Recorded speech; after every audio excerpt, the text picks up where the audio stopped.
Hello guys, welcome my YouTube channel. സ്ഥലത്തിൻ്റെ registration വേണ്ടി ഞാനും അമ്മയും കാൽടെക്സിൽ വന്നിട്ടുണ്ട്. എൻ്റെ അവിടെ നിന്ന് നമ്മൾ സ്ഥലത്തിൻ്റെ രജിസ്ട്രേഷനിൽ ഇങ്ങനെ നടക്കലാണ്. പെട്ടെന്ന് ആടെ ഇങ്ങനെ ഇരിക്കുമ്പോൾ ഭയങ്കര ഒച്ചപ്പാട്.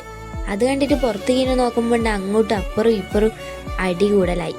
എന്തോ വണ്ടി കാരണടിച്ചതാ, അങ്ങനെ എന്തെല്ലോ പ്രശ്നമായിട്ട് അവിടെ നിന്ന് ഇങ്ങനെ ഒച്ചപ്പാട്. അപ്പം ആടെയുള്ള സ്റ്റാഫ്സ് എല്ലാവരും പുറത്തുനിന്ന് നോക്കലായി. അങ്ങനെ അടുത്ത ആവശ്യമെല്ലാം കഴിഞ്ഞ് നമ്മളിങ്ങനെ നടക്കല. അപ്പം എനിക്ക് ചെറിയൊരു വിശപ്പ് വന്നു. എന്നിട്ട് നമ്മളെന്താക്കി, നേരെ പുലരി റെസ്റ്റോറൻറ്റിൽ പോയി. അവിടെ നമ്മൾ മുട്ടക്കറിയും പൊറോട്ടയാണ് ഓർഡർ ചെയ്തത്. അങ്ങനെ നല്ല മുട്ടക്കറിയും അടിപൊളി പൊറോട്ടയും വന്നു ഗൈസ്.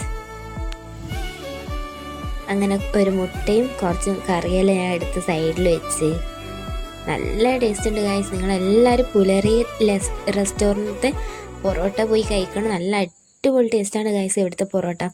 അങ്ങനെ കറിയെല്ലാം കൂട്ടി ഞാനൊരു പിടി പിടിച്ചു ഗൈസ്. നല്ല അടിപൊളി സൂപ്പറാണ്. അതെല്ലാം കഴിഞ്ഞ് ഇങ്ങനെ ഫെയറിൻ്റെ അതിലോട്ട് നമ്മളിങ്ങനെ നടന്നു പോക്കാണ്. അപ്പം അവിടെ പായസം കണ്ടപ്പോൾ എനിക്ക് പ്രഥമം കുടിക്കണം തന്നെ. എന്നിട്ട് ഞാൻ എന്താക്കി, പായസം കുടിച്ചു. പായസത്തിൻ്റെ കാര്യം പിന്നെ പറയാണ്ടിരിക്കാൻ കഴിയില്ല. എല്ലാ വർഷവും എന്ത് പരിപാടി ആടെ വന്നാലും ആ ഏച്ചി ആടെ ഉണ്ടാവും. നല്ല അടിപൊളി പായസമാണ്. അങ്ങനെ പായസം എല്ലാം കുടിച്ചിട്ട് നമ്മളെന്താക്കി, വെറുതെ ഇതിൻ്റെ ഉള്ളിലൊക്കെ ഒന്ന് കയറി നോക്കാന്ന് വെച്ചിട്ട് ഇങ്ങനെ വെറുതെ കയറി നോക്കി. വലിയ തിരക്കൊന്നുമില്ല. അങ്ങനെ എല്ലാം കഴിഞ്ഞ് നമ്മൾ വീട്ടിലേക്ക് പോക്കായി. അപ്പോൾ ഇത്രയേ ഉള്ളൂ ഇന്നത്തെ വ്ലോഗ്. അപ്പോൾ ബൈ.